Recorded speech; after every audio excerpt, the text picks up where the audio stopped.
Assalamualaikum warahmatullahi wabarakatuh. Baik para mahasiswa-mahasiswi sekalian, kita lanjutkan perkuliahan mata kuliah keuangan negara yang alhamdulillah sudah memasuki pertemuan yang ke-9 ya. Untuk pertemuan secara daring sih dalam jaringan. Dan di pembahasan video kali ini kita akan berbicara tentang pengelolaan keuangan negara. Dan memang sebenarnya pengelolaan keuangan negara itu adalah keseluruhan kegiatan pejabat pengelolaan keuangan negara sesuai dengan kedudukan dan kewenangannya yang meliputi perencanaan, pelaksanaan, pengawasan, dan pertanggungjawaban. Jadi kalau kita berbicara secara ruang lingkup, pengelolaannya itu ada 4.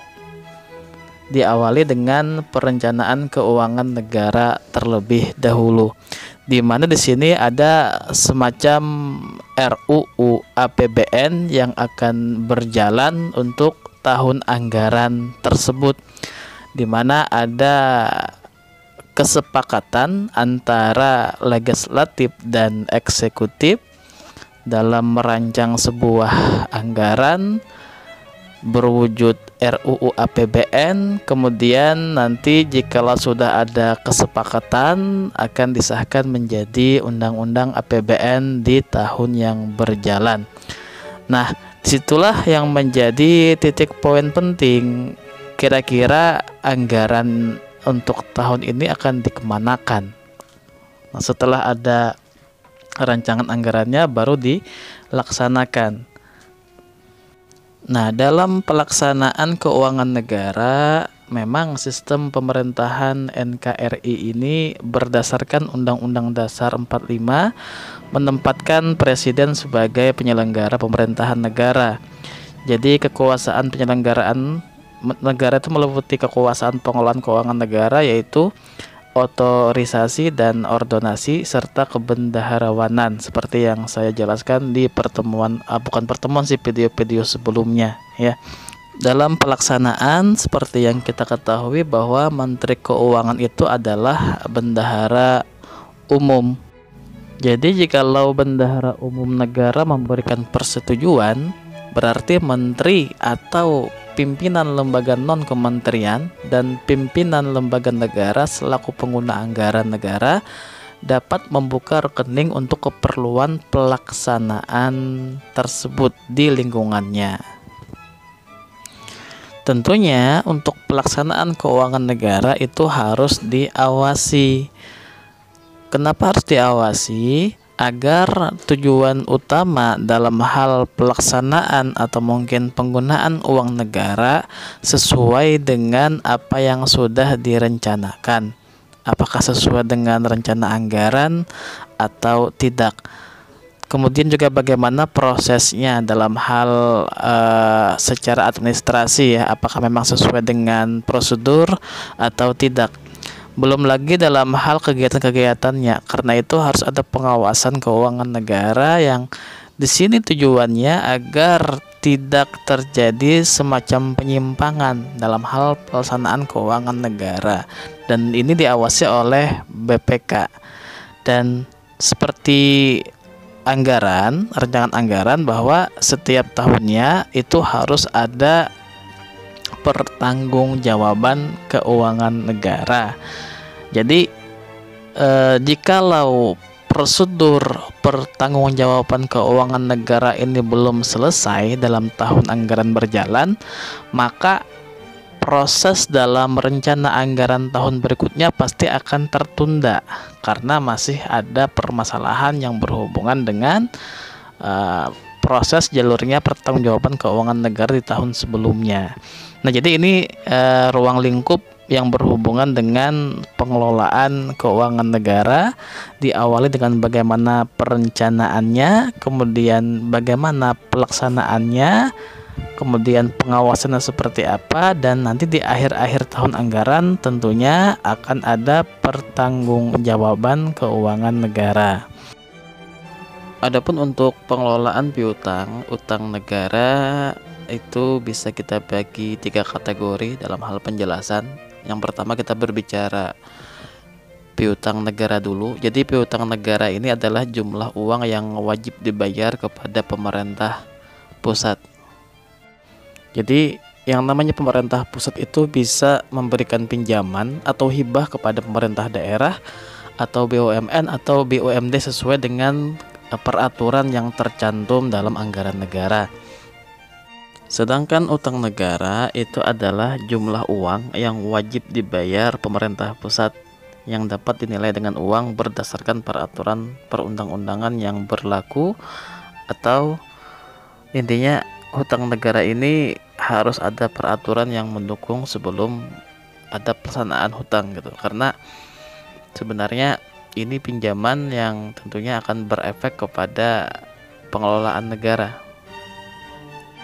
Jadi selain harus terikat pada undang-undang anggaran, pendapatan dan belanja negara, utang negara juga terikat pada peraturan pemerintah mengenai tata cara penggandaan hutang atau penerimaan hibah baik berasal dari dalam negeri maupun dari luar negeri, serta penerusan hutang dari pemerintah daerah, BUMN ataupun mungkin BUMD. Tapi mungkin ada semacam pertanyaan khusus ya yang bisa kita jawab ke dalam diri kita masing-masing.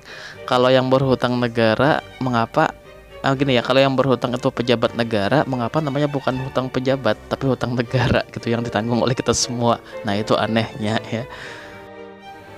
Sedangkan untuk investasi, jadi investasi itu adalah penempatan sejumlah dana atau barang dalam jangka waktu yang panjang untuk pembelian surat berharga dan investasi langsung untuk memperoleh manfaat baik secara ekonomi, sosial ataupun manfaat yang lainnya. Jadi investasi itu tidak boleh berada di luar ranah hukum keuangan negara karena berkaitan dengan kedaulatan rakyat yang berbentuk anggaran negara. Oke, kita coba jawab pertanyaan yang terekam di handphone saya ya. Yang pertama dari Muhammad Bahtiar. Assalamualaikum warahmatullahi wabarakatuh. Waalaikumsalam warahmatullahi wabarakatuh. Ingin bertanya Pak, apakah setiap warga negara wajib menjadi anggota atau member BPJS, dan apa manfaat bagi masyarakat yang menjadi anggotanya? Terima kasih. Baik, kalau saya prediksi sebenarnya mungkin ini cuma opini ya, tapi dilihat dari arah kebijakan sepertinya akan mengarah ke sana. Tapi ada PR penting sebenarnya yang perlu diperbaiki, karena biar bagaimanapun yang paling utama itu adalah memperbaiki pelayanannya dulu sebelum kebijakannya ya.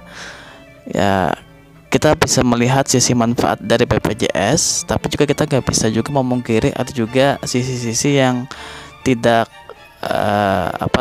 merugikan masyarakat karena faktor BPJS ini, seperti pengurangan dalam hal pelayanan ya, serta adanya defisit yang berhubungan dengan anggaran yang berhubungan dengan BPJS. Apalagi sekarang kan adanya perubahan-perubahan kebijakan yang terlalu cepat, sehingga secara formulasi kebijakan yang berhubungan dengan BPJS ini belum terimplementasi dengan baik. Berubah lagi kebijakannya, dan ini akan berefek kepada rumah sakit yang bekerja sama dengan BPJS tersebut.